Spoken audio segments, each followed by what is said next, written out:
Welcome to a very rainy Dubai, something that we're used to in Africa, but not here in the UAE.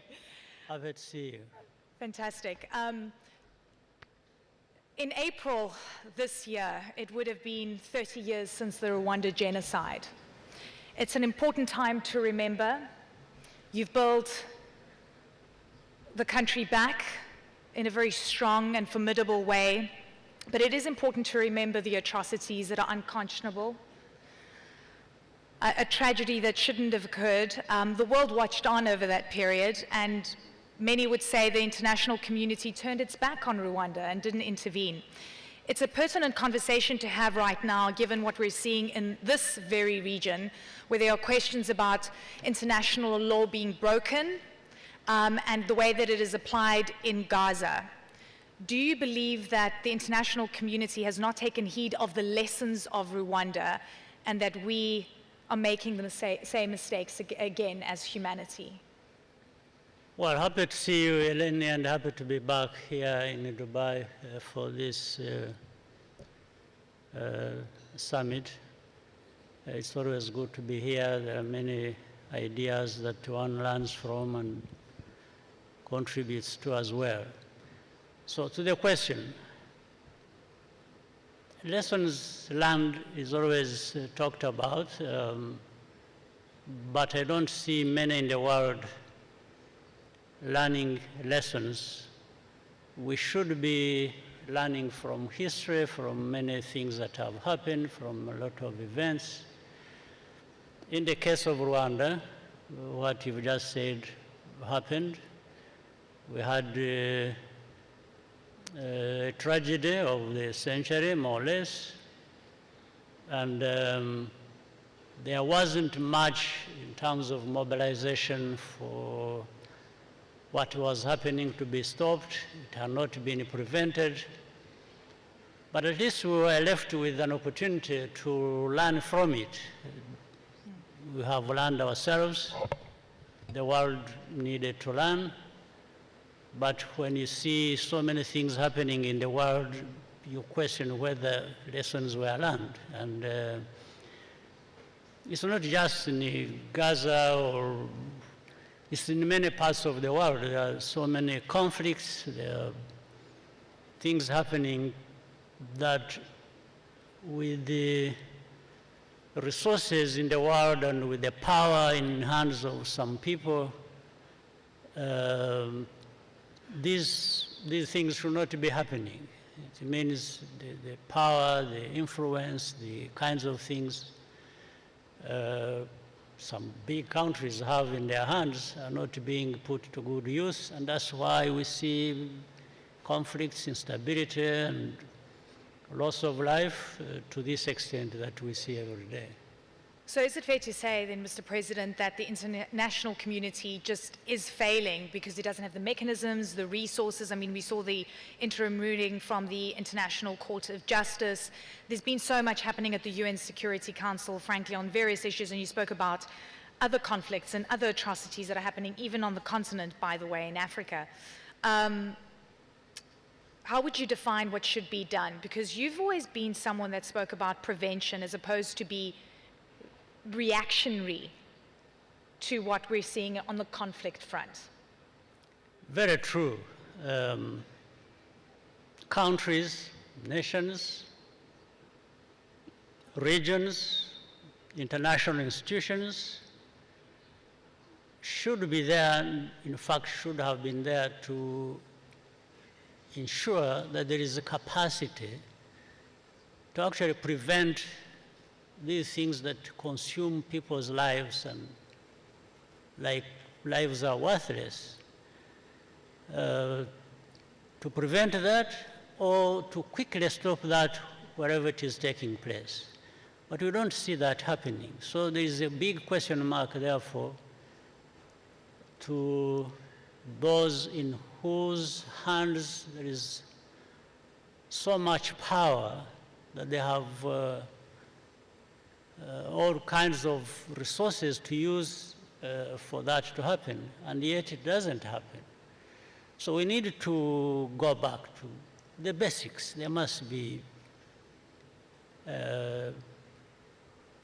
things that people know,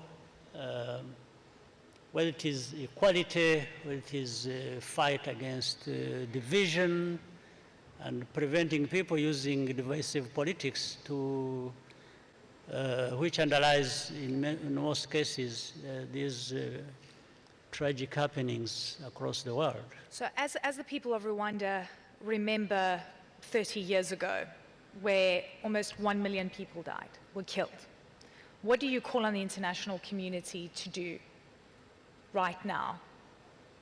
Well, I don't know what is new that I would call the world to do that we didn't call the world to do in the past or that time it was happening. But that is a very significant signal that the world is not learning much from what is happening or what has happened in the past to be able to prevent such a situation from occurring. So what is it there that I can tell the world that has, that can influence the world to operate differently? I don't know. But for those of us who have experienced these situations and circumstances, we've learned our lessons. In fact, one lesson learned is that for countries, that's why I said countries need to build their own capacities. There are also going to be times when you are on your own. And even for things that should attract support or, synergies across, because there is no one country that has everything. When you need such, it will not happen. It won't be coming. So. And you'll be on your own. You'll be on your own. It's a very, very important point. Speaking of being on your own, Africa only now has a permanent seat on the G20, and that's through the AU. Antonio Guterres, the UN chief, is calling for a permanent seat for Africa at the UN Security Council. For far too long, frankly, Mr. President, Africa has not been included in influencing global decisions. Do you think that these two seats, these two changes, hopefully at the UN Security Council as well, but at the G20, is going to change that? Well, those two seats are long overdue.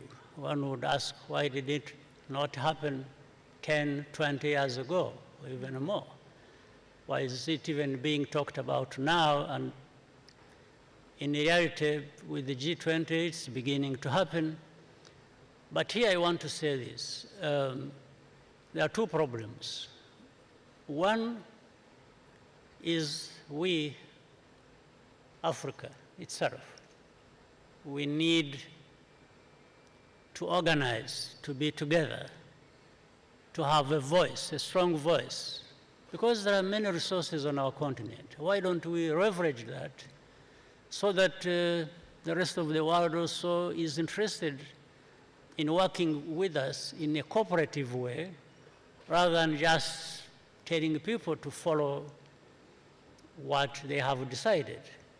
So that is one part. The other part is what I alluded to earlier, the power that is wielded by a number of countries in this world should also be used rationally and reasonably, and get to understand that Africa, for example, is as important as they are, so that, and they are not there to just be, Africa is not there to be influenced, or to take sides according to the lines they have decided or determined. So those two things must be addressed. How rational the powerful parts of the world are and how they use their power. The second is for Africa to understand and to know that it's actually powerful in many ways. Absolutely. Because Africa has enormous resources. It's got everything. Yes, human and other resources. Absolutely true. I mean, you're talking about the power that is wielded by, certain countries that clearly make the big decisions.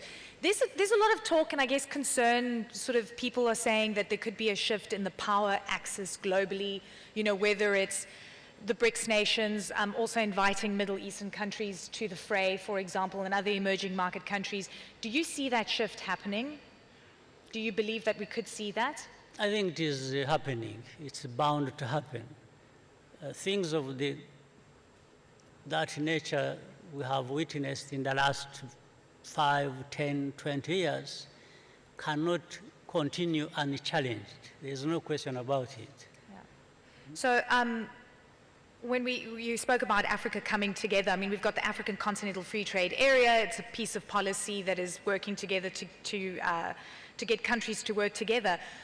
But at the same time, the continent needs stability. We have seen many coups, specifically in West Africa, over the past few years. How concerned are you? Because we've got 19 presidential and democratic, general elections this year in Africa. It's pivotal, but at the same time, it coincides with coups. Yeah. Well, it goes back to learning lessons. I'm sure people in those countries or places where coup d'etats are taking place, we have also to look at the root cause of that. It is easy to condemn coups and say it shouldn't happen. It is right. But at the same time, we need to ask ourselves the question. We understand it that way, yet the coups actually keep taking place. So that means there's something lacking. And therefore, that's what takes us to the root causes. In most cases, it comes down to two things. One is, people talk about leadership and so on and so forth. Leadership needs to be looked at in a sense of the weight carried by those in leadership to make sure that they serve the interests of their own people and for their prosperity. In most cases, that doesn't happen in some places. The other is about governance. You have leaders, you have how they use that responsibility to govern the entities that they are leaders for. So that's, when you see coups happening, you quickly go to that place. It's not just the military taking over, power that is for the civilian entities. It's about why does it happen? Yeah. So two things: leadership lacks, governance is lacking, and there is an implosion, whichever country that happens. Africa has never, and I think it's important to say this, has never had full control of its own value chains. It has never had full control of its natural resources. It exports raw. At some point, it loses the most lucrative part of the value chain. And so many other countries benefit because they've been able to industrialize based on the commodities that Africa exports. Africa's hoping to industrialize further, Yes. aggressively so. Do you believe the countries that are watching on and seeing Africa really starting to take control and increase its voice want to see Africa industrialize to the point where they lose their own industrial capacity, because that industrial capacity will move to Africa? Africa must industrialize, whether there are people who wish them to be able to do so or not. The quest of Africa to industrialize should not depend on anybody's decision, but Africa's decision. It is long overdue, and we must industrialize because, again, what sense does it make that we produce? We have a lot in terms of raw materials, all the wealth, and in fact, there is a contradiction. Africa has everything, it's very wealthy. On the other hand, it is also very poor. So what is the explanation? It is not justified. So Africa must come together, must invest in their resources, must invest in value addition, must get involved with manufacturing, and understand there is a sense of urgency as well for this to happen. Are you concerned about external influence on the continent right now? I think, you know, when you speak, it depends on who you speak to. You know, the US wants to exert its influence. Europe, Russia, for example, that's definitely been in the news. Who is influencing the continent? Because China, for example, also wants a foothold and has a big foothold on the continent. Are you worried about external influence and what that means? Well, I think it's a concern, but I'm not worried because we are responsible for doing certain things for that not to happen. So, but that is happening. So that is another responsibility of the Africans to make sure that Africa is not there for anybody's taking. It's as if we are there just for anyone to come and pick and do whatever they want with us. So this is a responsibility we carry. This is something that is urgent to make sure that we are not there to be influenced to take a certain line or the other line because somebody has decided so and because somebody is powerful.